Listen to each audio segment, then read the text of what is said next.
session. Joining me is my colleague, Alan Barker, who's going to be the star of the show today. I'm sure you've seen the slide deck that we've got up, just explaining our housekeeping rules. At any point, I just want to keep that in mind. At any point, if you have any question that you think you want to share, you want to ask Alan, please just pop it in the chat box and we'll be able to monitor all of those. And if there's any point you feel like we have missed your question, don't be alarmed, we'll be coming back and we will answer everybody's questions today, okay? So without further ado, I will introduce my colleague, Alan. Alan, over to you. Pendo, thank you very much indeed. Hello, everyone. I'm Alan Barker, and it's a great pleasure to be with you here today. Before we go any further, what I'd like to do is invite everyone who's here to think about what you would like to achieve at the end of this webinar. What would you like to walk away with that would be of most use to you? What would you like to be able to do in this field of report writing that maybe you feel you're currently not doing? What would you like to be able to do better? Answers to those questions are your objectives. Now, what I'd like you to do is think about maybe 4 or 5 objectives that you would like to share with us and write those up in the chat column as phrases beginning with the words how to. I'm just going to share my slide again. Make them as brief as possible, but feel free to put several into the chat column if you want to. I can't promise to address all of them, but I can promise to look at all of them, and hopefully I will address most of them, if not in the next few minutes, then at some point, either during the webinar or afterwards. And we'll talk about how that will happen afterwards a little later. While you're doing that, while you're thinking about what your objectives are for this session, let me just introduce myself and say a few words about why I'm here. I've been training communication skills since the early 1990s. I've been working with the Civil Service College now for 6 or 7 years. I've worked with other training providers. I also have direct clients. I've worked in a wide range of public sector organisations. Most recently, I've been working with the Greater London Authority, with local authorities here in the UK, with organisations like Scottish Development International, with the Ministry of Justice. I've done quite a lot of work with Ofwat, who are much in the news at the moment. I've also done quite a lot of work with EU directorates of various kinds. I'm currently doing some work with the European Stability Mechanism. I've been working with the Environment Agency here in the UK and the Environmental Protection Agency in the United States. You'll see some copy from them at some point later in the webinar. So I've had quite a lot of experience training writing skills and report writing skills in particular. That experience has really taught me 2 things. Number one, there is no one way to write a report. Reports come in many shapes and sizes, different structures, different formats, different styles. And that's principally because they have many different functions. So I can't tell you in this webinar that there is one way to write a report or one way that a report should look. That's not going to be realistic. But the second thing that this experience has taught me is that wherever I work and whatever kinds of documents we're dealing with, the challenges that writers face tend to be broadly similar. And they nearly all relate to one major challenge. And that challenge is that the writer is so concerned about writing the report that they forget about the reader. So where I'd like to begin today is to ask you to think about the ways in which we can influence the reader with the reports that we write. And the model I like to use to illustrate that idea is one that goes right back to the ancient Greeks, to Aristotle, who wrote a book called Rhetoric, which is probably a set of lecture notes, in which he talks about 3, what are generally these days called 3 modes of appeal, 3 ways of influencing people. And that's what we're trying to do when we're writing a report. We're not simply delivering information. We're not even simply delivering ideas, though the distinction between information and ideas is interesting. What we're trying to do is influence a reader or a group of readers. And Aristotle suggested that there were 3 ways in which we can do that.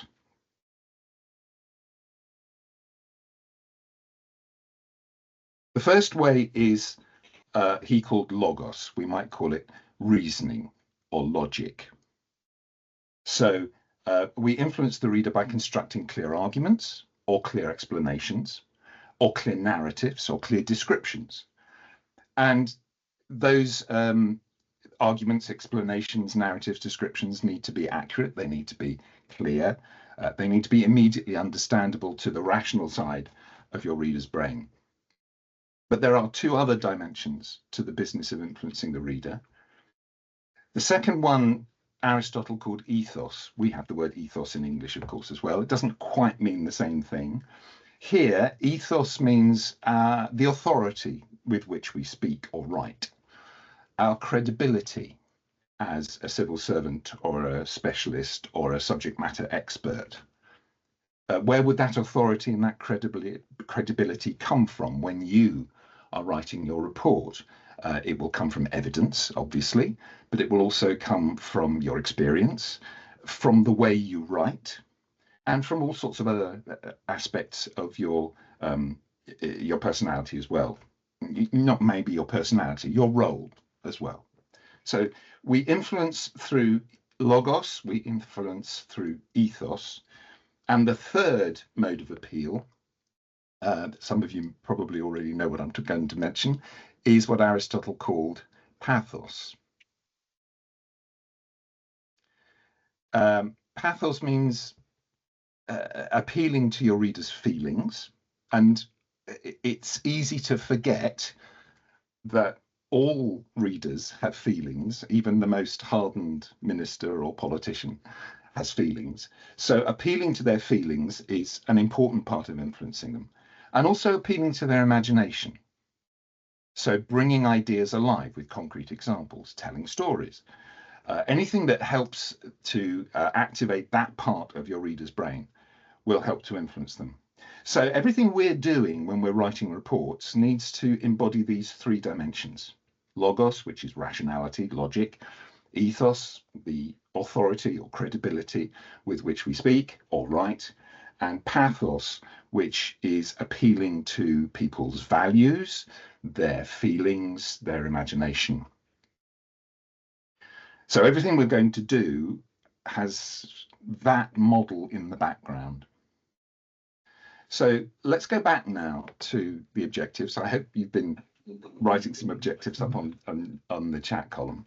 I'm going to stop sharing my screen for a minute, and I'm going to ask Tendai to summarize some of the objectives. Annette. So Annette asked how to write a report.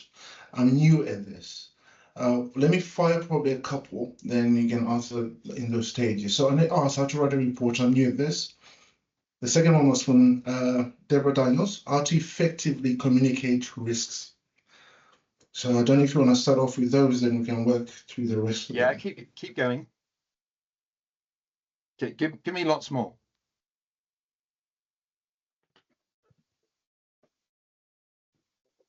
Have we got others? I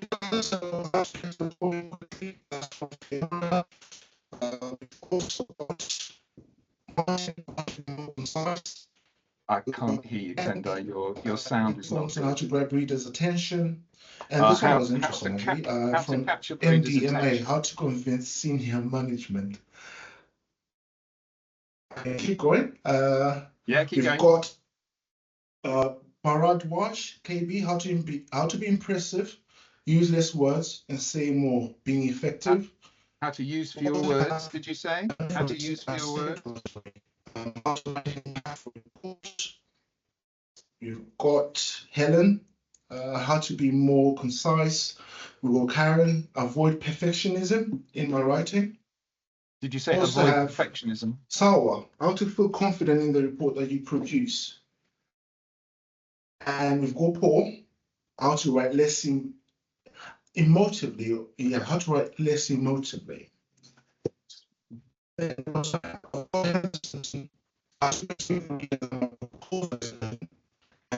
Idea.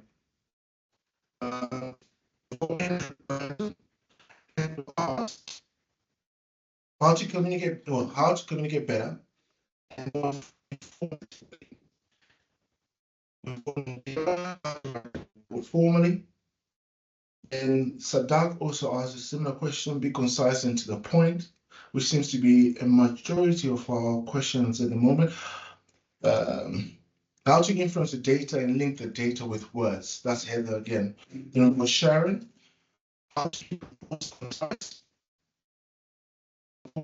consistent format, tailored to the audience. And I said most of them are coming back, how to structure the report. It seems to be the regular theme, and how to structure the report. Hannah Bradley, how to write with impact, how to streamline key points, how to write persuasively. Helen Doyle, same thing, how to write persuasively as well. Emma Hughes, what do we have from Emma? How to communicate dense, often quite boring information in an engaging way. Like that one.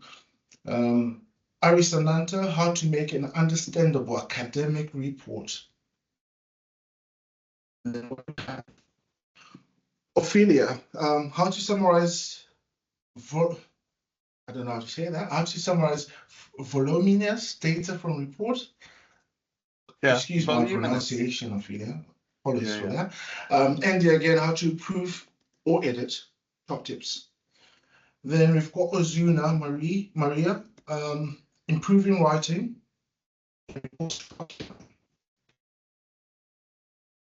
Julia Jenkins, how to make sure you're providing the right level or amount of information to people to enable them to make informed decisions.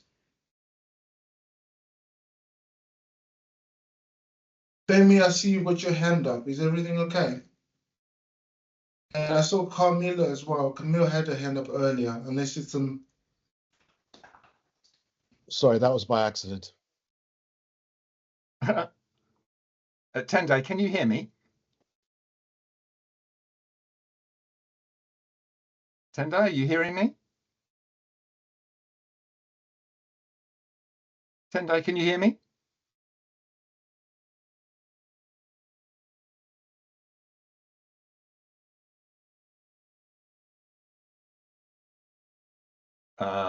Okay, I'm not sure that this is working now. Let me just check this. Alan, we've got an issue with the voice from Tendai. When he speaks, it breaks up. Yes, I've been hearing that. So you're hearing the same thing? Yes, So I am. But you can hear me, can't you? You're clear. It's just Tendai's issue, but they're trying to Okay, that's fine. I know that you can't see the comments. Alan, would you like us to read out the comments whilst Tendai is trying to reconnect? I've got enough for the moment. Thank you very much indeed. Sure. We'll keep all the comments that we've got here, and we have a plan for responding to all of them later, either during or after the webinar.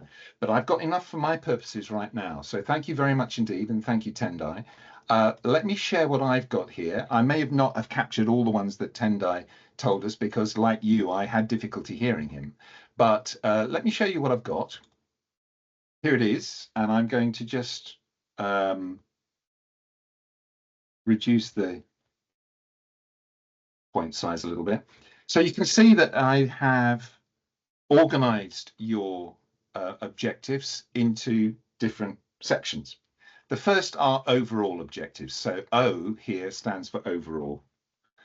And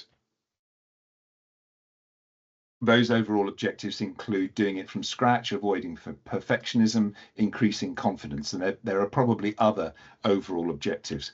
We want to write efficiently. We want to write documents that are effective.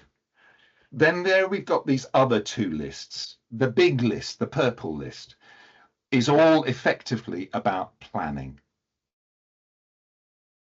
It's about working out what we want to say. And the other list, which is smaller at the moment, but might be bigger once we come to look at all the other objectives, is about editing, which is essentially the process of saying it better, if you will. And notice that I'm using the word say rather than the word write. And I'll talk a bit more about that. So I've organized these objectives into two key areas. And those for me are the two areas of skill that we need to work on when we're writing reports. I'm going to go back to my slides now, and probably for most of the rest of the webinar, I will be a voiceover for slides. So let's just do that.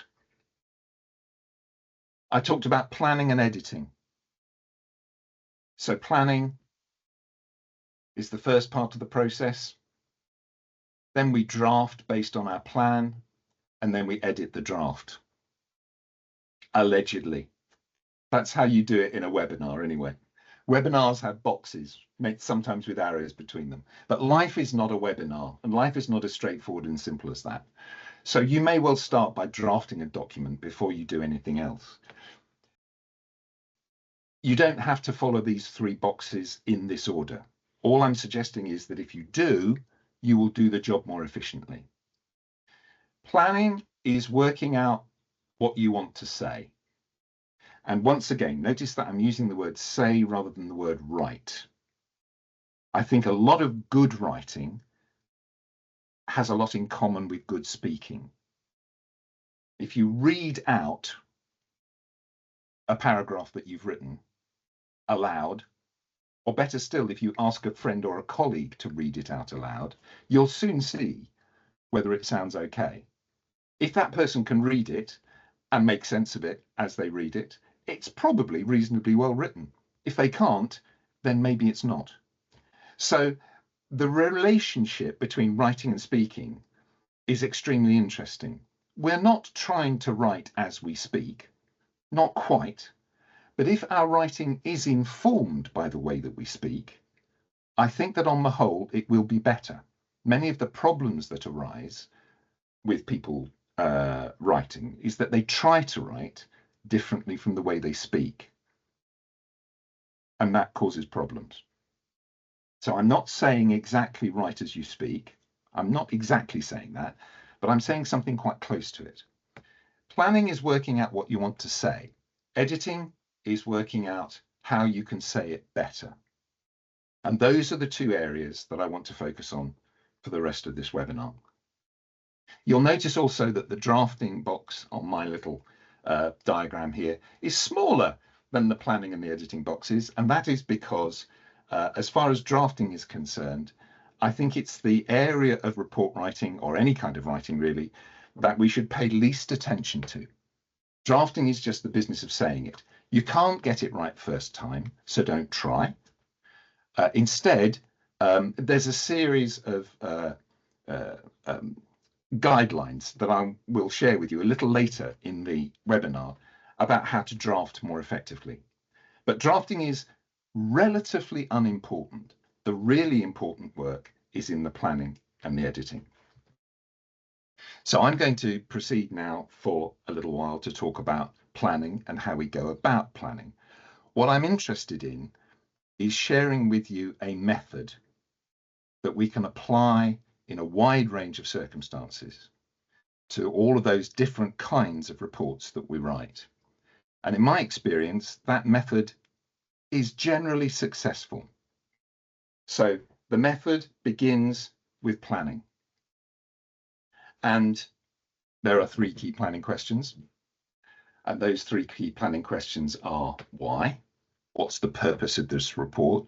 What do I want it to achieve? Who is my reader? Who is my audience?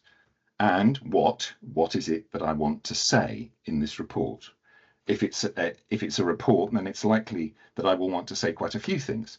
So what I want to say will also include questions about what order I put them in, how I prioritize what I want to say, how I structure what I want to say, how I can evidence or support what I want to say. So why, who, and what are the key planning questions, and I will look at them in that order briefly. It's a good idea at the beginning of the planning process to write down for yourself what I call rather grandly a function statement. A function statement is not part of the report. It's nothing that your reader will actually see. It's a note to yourself. And it's in 2 parts, as you can see. The first part says, I want my report to, and then you would fill out what you want to say after those words. Now, there are only certain things that reports can do, because there are only certain things that writing can do. I've mentioned the 4 things that writing can do already briefly in passing. The 2 that most apply to reports are persuasion and explanation. So at this point in the planning process, I think it's really useful to clarify in your own mind whether you want to explain or persuade in this report. If you're going to persuade, then you will need, at the very least, to construct an argument.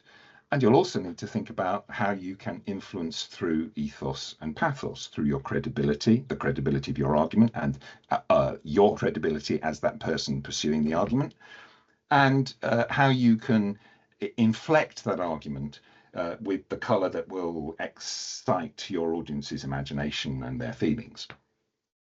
But the most important thing is, do you want to explain or persuade?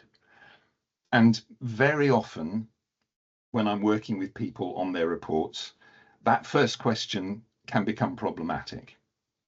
If, for example, they're writing a report to help a manager or a director or a minister make a decision, then the question is, the question might well be, do I need to give them a set of options from which to decide?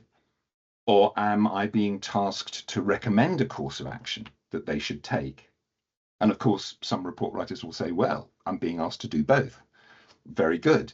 But which is the more important of those two? So if you're being asked to give a set of options, for example, then strictly speaking, your task is to explain, and it's up to the reader to decide what to do. But if you are truly being asked to make a recommendation or to propose a course of action, to make a business case, whatever it may be, then at the heart of your report should be an argument that supports that recommendation or that proposal. And you can explain all sorts of other things in support of that recommendation. But the most important thing is to be clear what it is you're trying to do, explain or recommend. And then the second part of the function statement begins with the words, so that the reader. So this, it clarifies for us, we are clarifying for ourselves, pardon me, the action that we want the reader to take as a result of reading this report. And the two things should clearly fit together. The two parts of the function statement should fit together. All of these elements in the planning process, there are others that I will share with you in the next few minutes. They're all elements that you can share with the person who's commissioning your report, so that you can be clear what it is you're being briefed to do before you actually go ahead and do it. One of the most important things we're trying to avoid here is that dreadful situation where you spend ages producing a report, you present it to your principal or to your manager, and they cast it back in your face, more or less violently, saying, this is not the report I wanted. So all of these elements in the planning process can form parts of a conversation, a briefing conversation, if you will, to help you produce the report that your reader is looking for, that your reader needs. It's all about satisfying the reader. So that's the function statement, briefly addressing the question why. Now we think about our readership. Most reports will be distributed to more than one person. Not all, but many. So think about your primary audience. Who are the people who need to read this report? Who are the people who must read it? If they don't read it, there is no point in writing it. They will probably be the people that you will want to act on the report. Be clear who those people are, and then distinguish them from the secondary reader or readership. The secondary readership could be made up of possibly people who have commissioned the report. They may be different from your primary audience. People who have contributed to the report, maybe people who need to authorize the report before it goes out to its primary reader. And then finally, in the outer darkness, is your tertiary audience, the third level of audience. You may know very little about them. They could be the press, they could be the general public, they could be people reading the report in an archive several years hence. You will want to give them perhaps some attention. You may be able to guess who they are, and that you might need to think about them in some way as you produce your report, but they are not your primary focus. Your primary focus indeed is your primary audience. So be clear who they are so that you can address them. You can address their values, their needs, their priorities, the way they like information and ideas to be communicated to them, and produce a report that is both fit for purpose and fit for that primary audience. So we've asked why and we've asked who. Now we ask the question what, and the key question, of course, is what do I want to say? What do I want to say in this report? So what you want to say will need to fit your purpose and be appropriate to your reader or your readership, your primary reader or readership.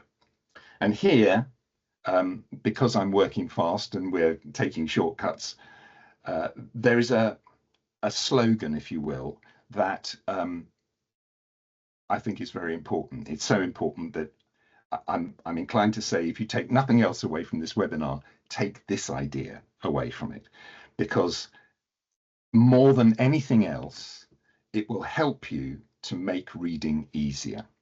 And that slogan is, say it first, then support it.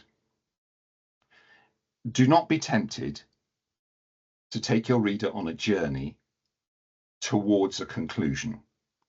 You may be tempted to do that because you have been told in the past that reports have got things like introductions and bodies and conclusions and recommendations in that order.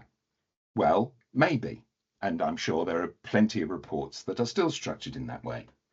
And what happens to them usually is that the reader turns to the back and looks for the recommendations. We have to remember that our readers are probably reading what we've written for them amidst a vast mountain of other stuff, most of which is probably rather dull and turgid and difficult to read.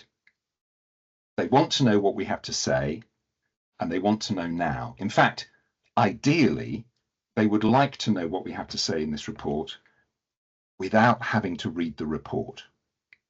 So we need to try and do the best we can to fulfill that desire. Saying it first and then supporting it in various ways will help us to do that. And as I say, in various ways, there are various techniques that we can use to help us say something first and then support it. The principle is a powerful one and drives through everything that we're doing. So make a screensaver of that slogan or a poster and put it on the wall, and remind yourself whenever you're writing something that saying it first and then supporting it is a jolly good way of getting your point across. It is not the only way to organize information or ideas. Of course it's not. But in the world that we're working in, it's a useful one. So those are our three key planning questions. Why, who, what? What's the purpose of the report? Who's my reader? What do I want to say? What you principally want to say, and what you want to say first before you support it, is what I would call a message. So I'm going to use the word message to mean the single most important idea in your report. The single most important point you want to make. Now, in order to make a point, one of our objectives just now was, how do I get to the point and make my point clearly? Well, the simple answer to that question is you utter that point as a sentence. There is no other way of making a point than by uttering or writing a sentence. That's what sentences are for. So one of our key tools for influencing, particularly if you're thinking from the logos point of view, the rational point of view, is that in order to make a point, we must utter a sentence. Not a heading or perhaps a headline, though headlines usually have the sense of a sentence behind them. We need to utter a sentence. So we need to know, as writers, something about how sentences work. And we'll talk a bit more about that as the webinar goes on. That sentence should express a single idea. So I'm not particularly interested in how many words are in the sentence, though I'll give you a guideline about that in just a moment. The most important thing about the sentence we're talking about here is that it expresses a single idea. It says one thing. Otherwise, you wouldn't be creating a message. You'd be creating a group of messages. And we don't want a group of messages. We want just one message. So The single most important point you want to make, a sentence expressing a single idea, probably no more than 15 words, but I really don't think that word count is too important here. Multi-word names, for example, can count as one. And there's a lot of talk about long sentences and sentences having too many words in them and so on. I really don't think that word count is terribly important. What matters is how the reader gets from beginning to end of the sentence. And here we're talking about a message sentence that makes a single point. It probably doesn't need more than about 15 words to do that, but don't let that, don't think of that as a rule. There are very few rules around here. It should be a sentence that is self-explanatory to the reader. Imagine the so-called elevator pitch, in which you have 30 seconds in which to pitch an idea to someone while you're riding the lift, as we would say in the UK, or the elevator. That's the kind of sentence that we're looking for here. That sentence needs to be immediately understandable to the reader. It needs to be in language that they use, language that they're familiar with, and it needs to make its point in such a way that the reader will immediately understand it. But it must also provoke a question in the reader's mind, because otherwise they won't go on to read the report, if you see what I mean. So this is a message that must be both self-explanatory and rouse the reader's curiosity. It summarizes the report, but it summarizes the report by provoking the reader to ask a question which makes them turn the page to read the rest of the report. And for reasons that I can't quite explain to you, because frankly I don't quite understand them, most messages provoke one of three possible questions, and only three. And those questions are why, how, or which ones. So if, for example, your message says something like we should buy product X within the next 6 months, the reader will ask why, and you give reasons why you're recommending buying product X. If you want to tell your reader how product X works, you might say product X is very simple to operate, and the reader would then ask how. Or you could substitute for either of those a which ones type message. So you could say there are 3 reasons why product X is the best product for our needs. What are those reasons? And so on and so forth. So that's how a message is working. It's the most important point you want to make. It expresses a single idea. It provokes a question. Now, the question is important because the question generates the structure of your report. The question generates the structure of your report. And here, I want you to bring to mind a pyramid. What's at the top of a pyramid? A point. The point you want to make. That's an old joke, but I hope it makes the point. So your message is at the top of the pyramid. It provokes a question. The question must provoke a group of answers. So if you want to explain why product X is worth buying, you need to have a group of reasons to support that proposal. That group should not have too many items in it because you're building a pyramid and you don't want too many points supporting your message at once. And you construct those points, the reasons to support your argument, the process, the steps in the process by which you do something, the number of items in your list of whatever it may be, if you're answering a which ones question. You assemble those answers into a small group of key points that support the message. You can see why it needs to be a small number because we're building a pyramid and not a platform with a message on the top. So we don't want 17 key points, but neither do we want just one key point, because then we'd be building a tower, and we don't want to build a tower, we want to build a pyramid. Why? Because what we are doing is organizing the release of ideas and information to our reader in a systematic and manageable way. So by giving them a small number of key points, we release that information in a way that they find easier to deal with. Those key points, pardon me, can themselves then provoke a question, the answers to which would be a group of subpoints. And if the material really is that complicated, then maybe some of those subpoints would themselves generate questions which provoke answers which are minor points. So you can see how we're building a pyramid here. And actually, if you're working with a program like Word, you'll find that the numbering system built into Word will help you to build pyramids, because as you indent, it will often create subdivisions of numbers to help you build the pyramid that we're talking about. And you would end up with something that looks a bit like this.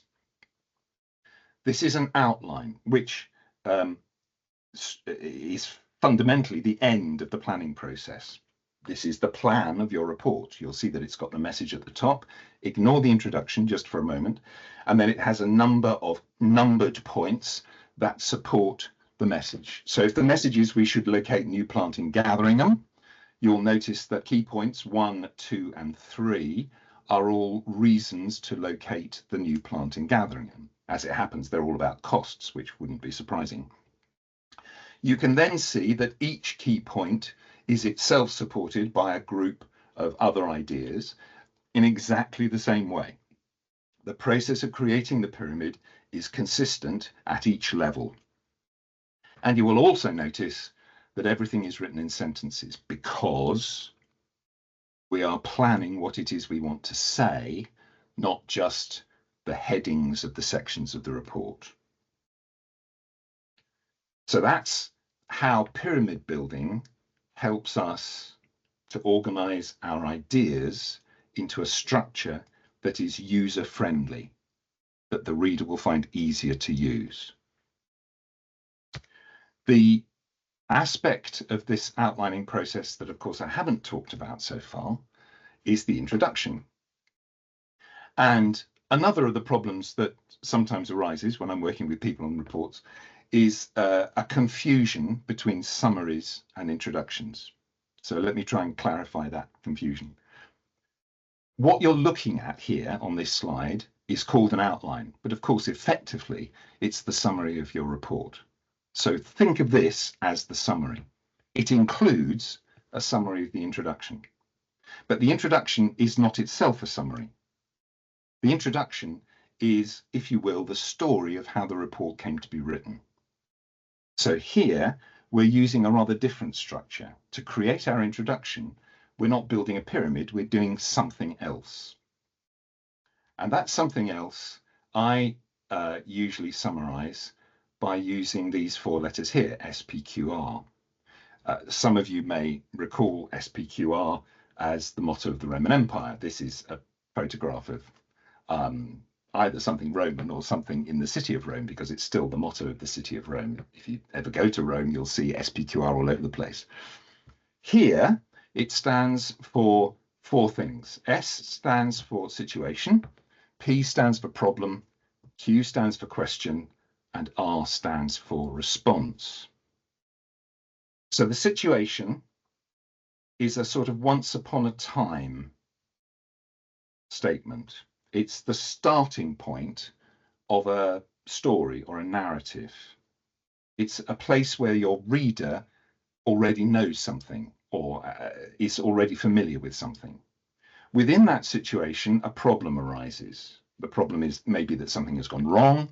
The problem may be that we have a choice to do something different. The circumstances have changed. Whatever it may be, the situation has become complicated in some way. That problem leads to a question, and you could imagine your primary reader asking you that question.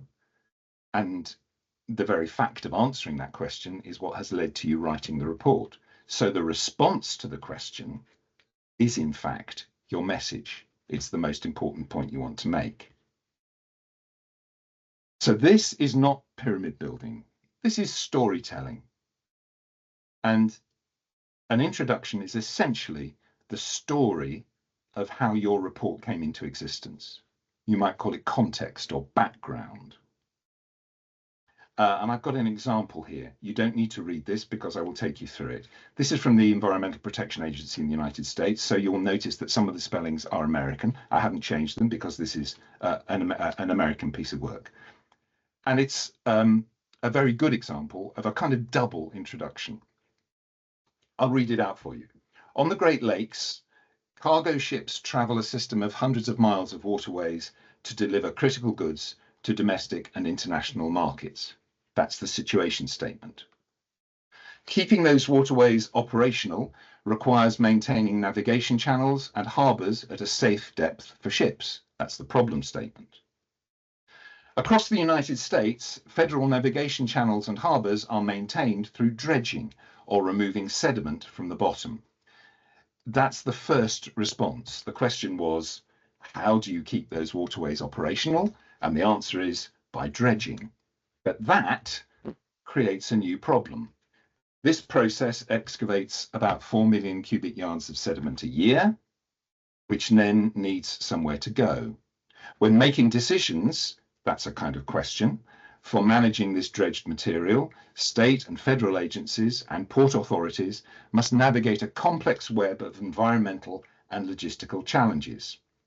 EPA, that's the Environmental Protection Agency, EPA researchers developed a tool that brings together these challenges to help decision makers evaluate their options. And the rest of the report is about that tool and how it works.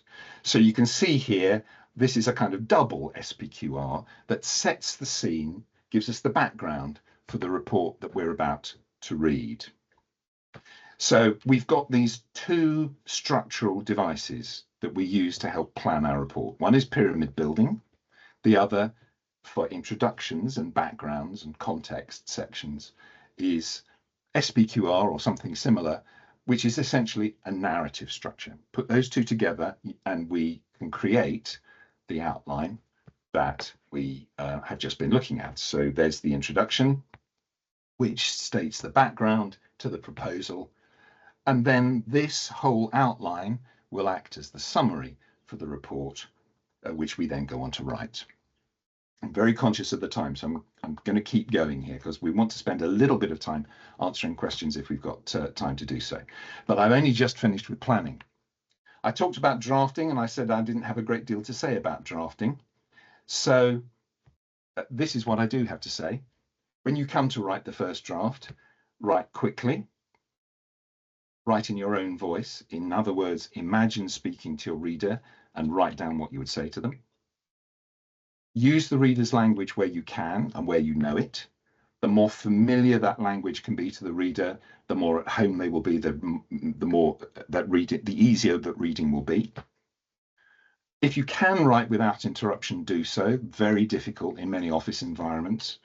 But if you can find a way of writing without being interrupted, then that will be of great benefit. And try to write without editing. Very difficult if you're working on a computer because it's so seductively easy to edit. But try to put editing to one side. Imagine speaking to your reader, write down what you would say to them, keep to your plan, and then edit.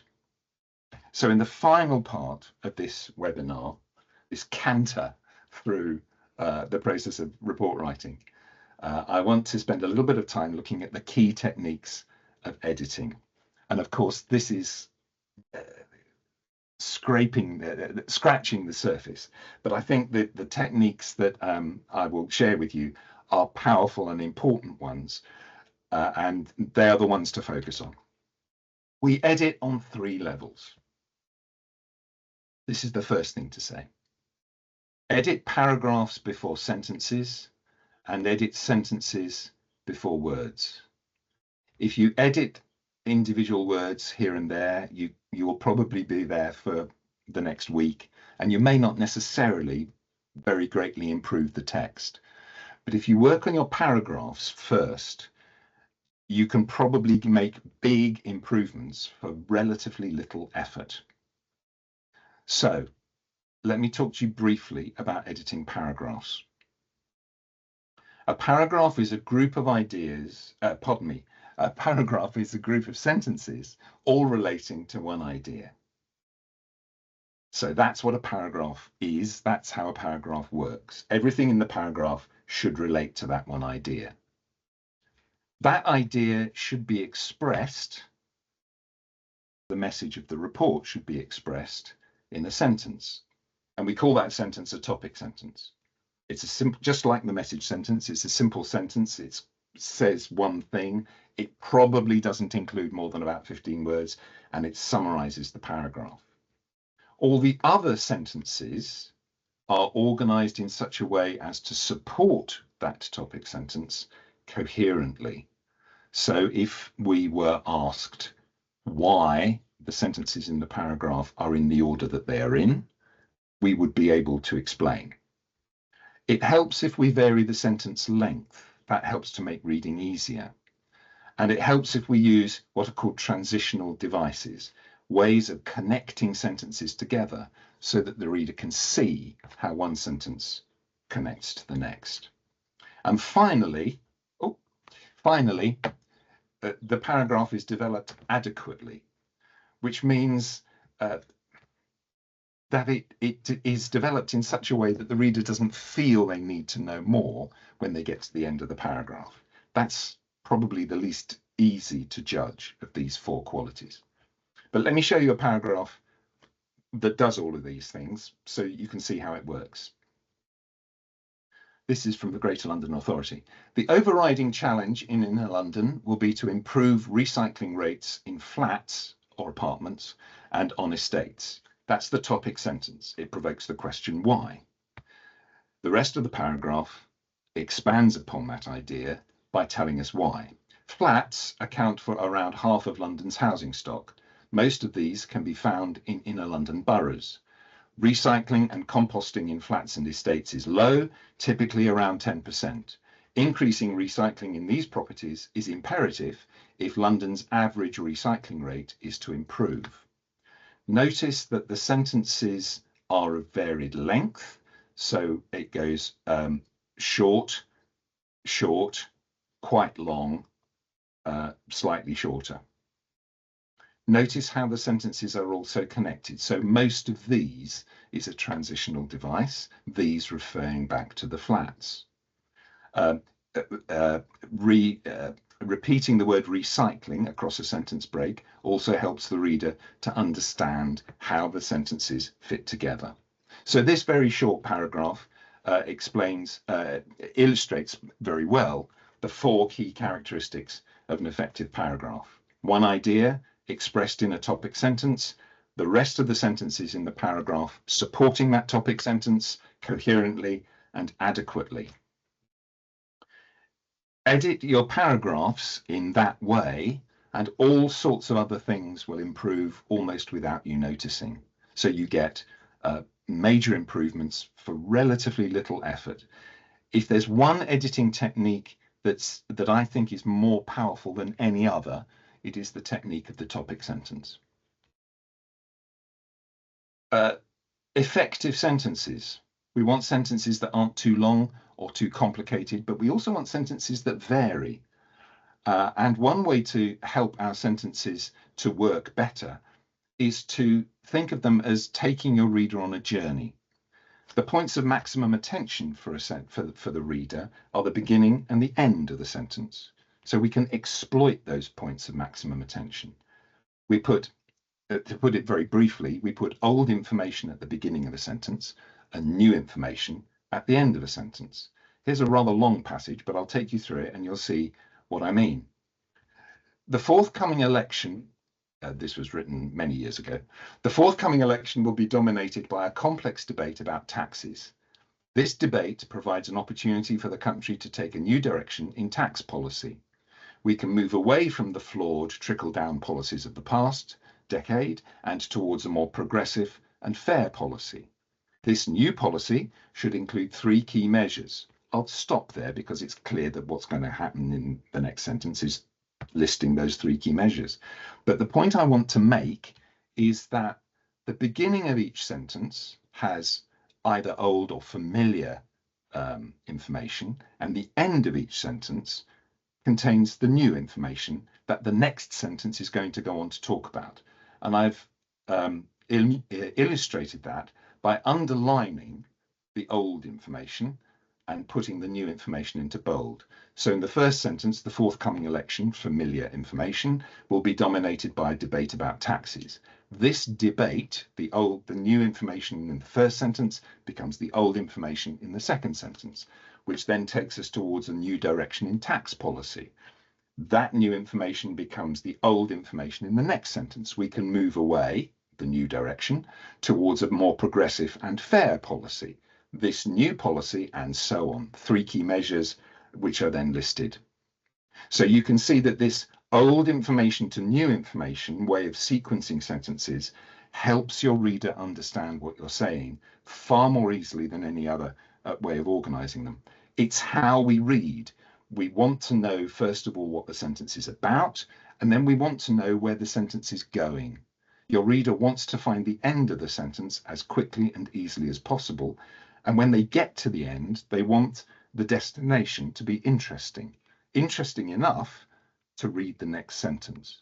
So this old information to new information technique helps your reader to fulfill their expectations of how sentences work.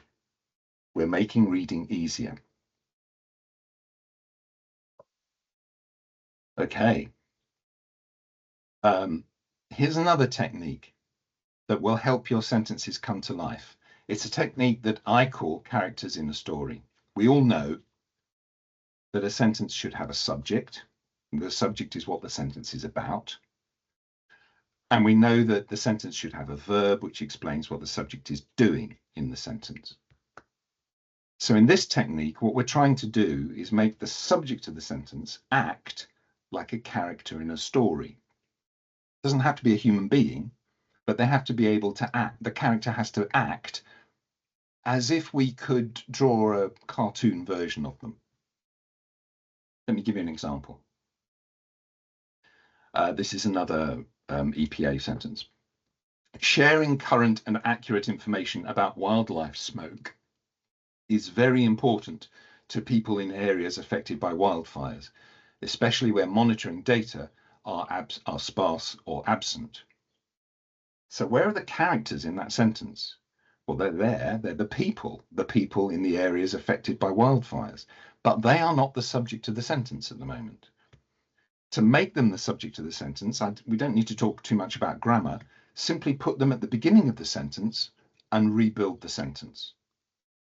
People living in areas affected by wildfires need current and accurate information about wildfire smoke, especially where monitoring data are sparse or absent. So you can see how, even in quite a dry sentence like this, it has been brought alive by putting the character as the subject of the sentence. That's characters in a story. That's how that technique works. And it's again, a very powerful technique, particularly for reports in our kind of field, because we are often dealing in abstractions, like sharing current and accurate information. If we put characters into our sentences, they will be easier for our reader to understand. I think I'm probably going to come to a conclusion here, because we need to spend a little bit of time answering questions, and I'm very happy to spend time after the hour is over answering further questions if people want to stay around. I haven't, for example, talked much about passive and active verbs, or indeed abstract nouns, which are two areas on the word level where editing is important. But we could maybe talk about those as part of our Q&A session. Okay, Alan, sorry, I'll probably touch on those 2 slides because it seems people would like to just hear a little bit more, just based on the comments in the chat. So it's okay, just touch on the slides, it's not a problem at all. Okay, people, if you need to leave at some point in the next 6 minutes when the webinar is officially over, of course, you're free to leave. But I'm happy to carry on if people want me to. So should we talk about passive verbs and abstract nouns? Oh, what a thrill that would be. Nothing excites me more. Okay, let me go back. I'm sure plenty of our friends here will know something about passive and active verbs. An active verb expresses what its subject does. A passive verb expresses what happens to the subject. So in the example you can see on the slide here, the report is the subject of the sentence. It didn't do any sending. It had sending done to it, as it were, by someone else. And so the verb was sent is labeled passive for that reason. You'll find a lot of writing guidance that suggests that active verbs are in some way better than passive ones. To some extent, that's true. The alternative would be to say, we sent the report to you yesterday. And arguably, that sentence is easier to understand because the sequence of words in the sentence follows the sequence of the actions. It's we who sent the report and not the other way around. Whereas the passive sentence tends to put the action, as it were, back to front. But passive verbs do have their uses. They're very useful on occasions when you don't want to say who did something. So you could say an error has been made, for example, or the objects have been stolen when you don't know who did something, or you don't want to admit it. They can also be useful if they can help you put new information at the end of a sentence. So if the new information that you want to put at the end of the sentence demands that you use a passive verb to make that sentence work, then go ahead and use it. I guess the principle is that we shouldn't use too many passive verbs. And if you're engaged, if you use readability stats on Word, for example, you will know that one of the things it measures or tries to measure is the number of passive verbs that you use, on the assumption that more passive verbs makes your writing less easy to read.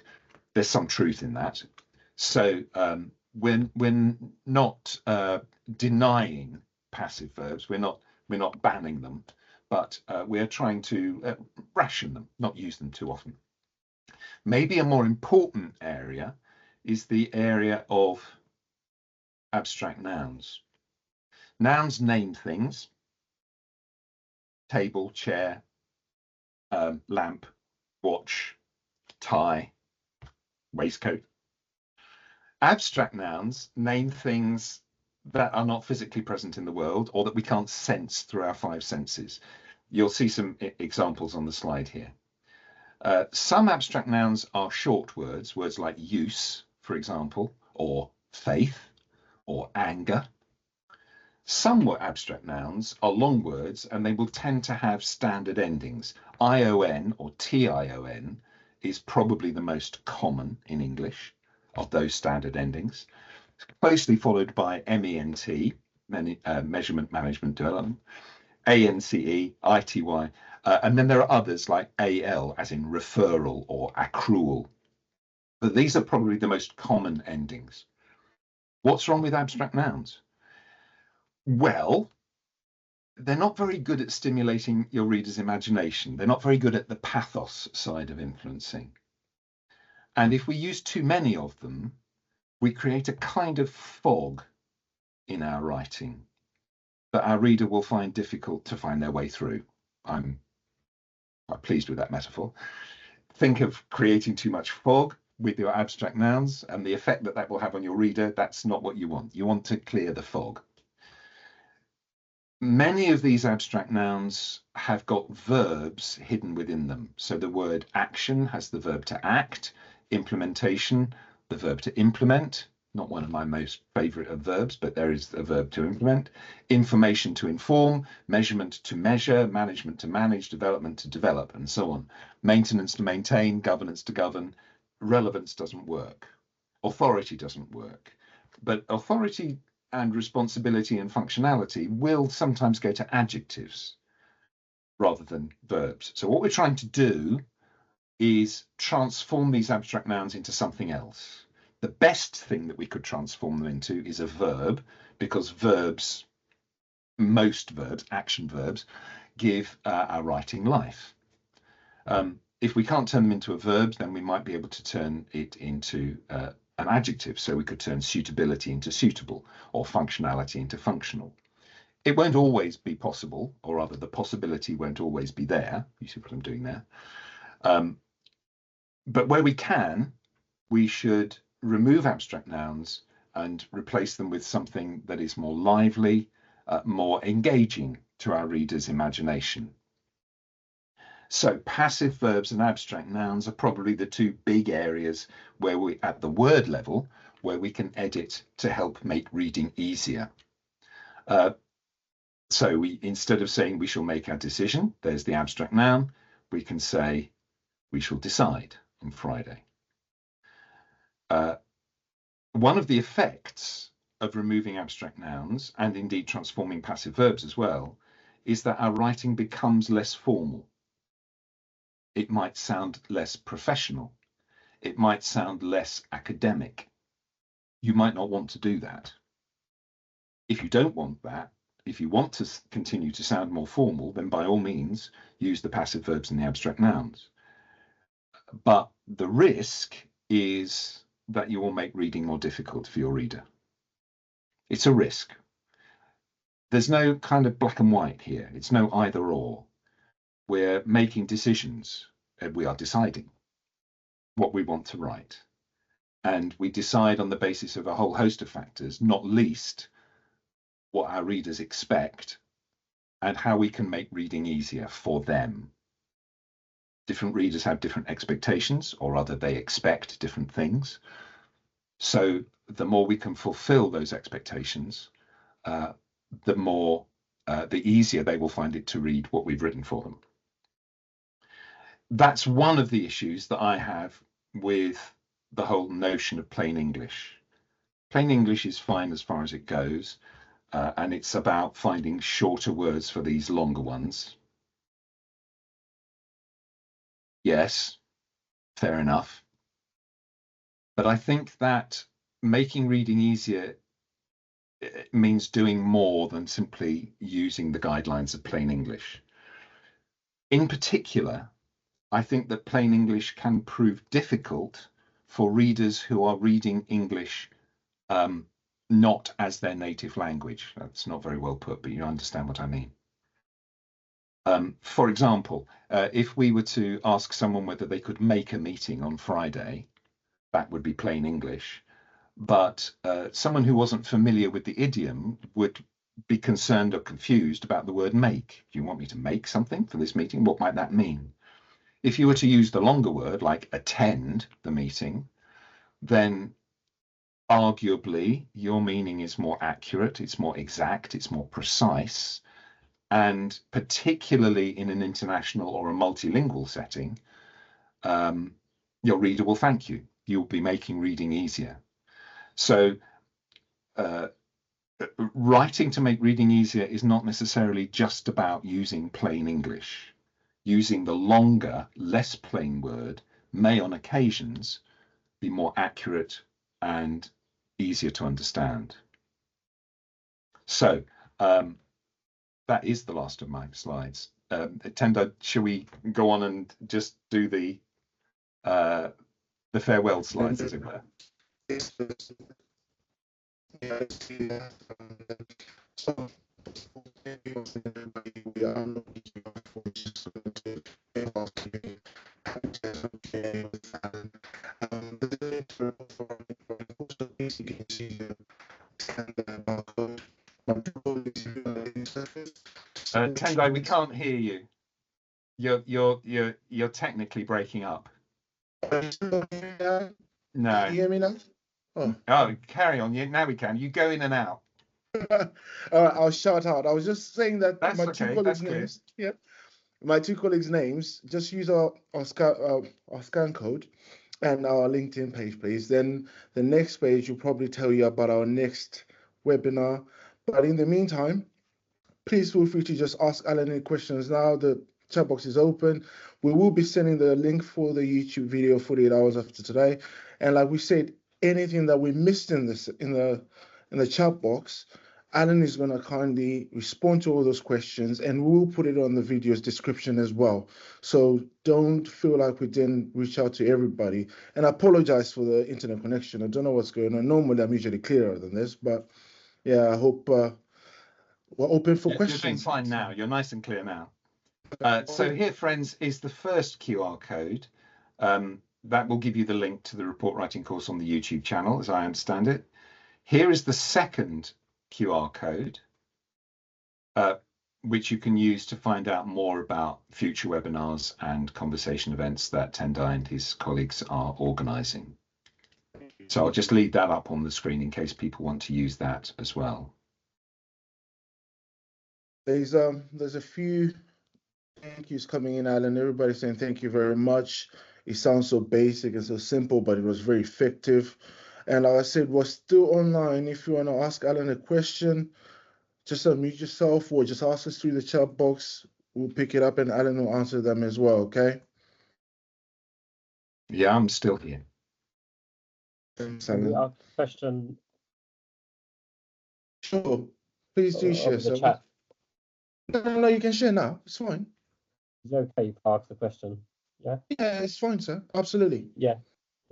So thanks very much, Alan. It was really insightful and useful, because I get involved in writing policies and etc. And I think one of the points that you made was, before you write book, can you just expand on that? Because I think that's something I try to do as well, basically.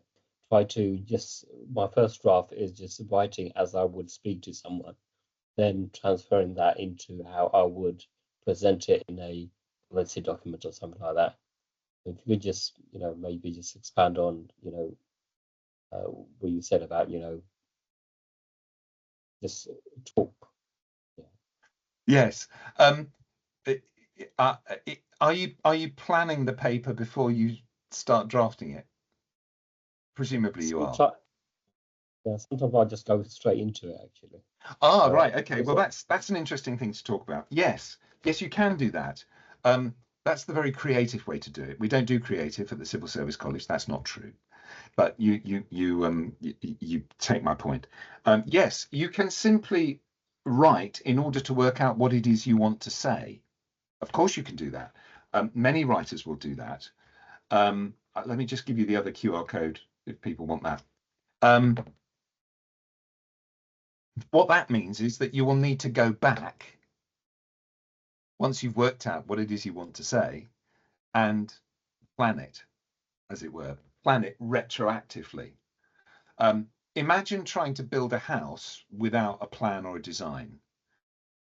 You get loads of stuff from wherever you buy your bricks and and timber and stuff from, and you just kind of put it together and put like our current Prime Minister, one block on top of another, and before you turn around and there's a house. Well, yes, maybe, but it might not be a very robust house. It might you might have missed something on the way, and it could fall down. It might not be a very sound house. Better if you were to design the house first. So yes, by all means, just write and find out what it is you want to say. But once you've worked out what it is you want to say, you need to organize what it is you want to say into one or other of the structures that we've been discussing here today. Because your reader does not want to read the process of your thinking. Your reader wants to read the product of your thinking. That's what design is all about. It's about designing something for ease of function, for ease of use. So am I answering your question? Yeah, I think it's on the line. So because I know what I want to say, so it's not totally going into the dark straight away. Yeah. I've got some sort of idea, but it's just putting it on paper first, then structuring it in a way that it will make more sense to the reader to read. Yeah, that's it. That's exactly it. That's exactly it. So it might be that in fact you're thinking in a very structured way. So your work immediately, you know, at the first draft comes out pretty well structured, and then the planning work, the retroactive planning work, is more what you might call tweaking than anything else. So it might be that you're simply clarifying the topic sentences in your paragraphs, or removing bits of information that have just gone off on a slight tangent somewhere. That would make a great deal of sense, especially if you're a pretty structured thinker in the first place. Yeah. Thank you. You're welcome. Thank you. Anybody else with some questions, please feel free to ask. They're relevant for Alan and for us as well. So.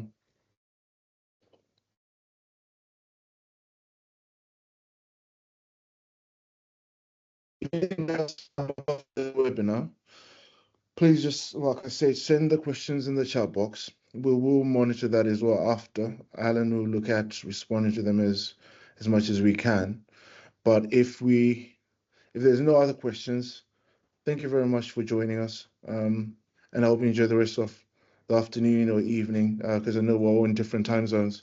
And we look forward to the next webinar with you. So thank you for the support again. Thank you very much. Thanks for your attendance here today. It's been a pleasure. Thank you. Thanks, Alan.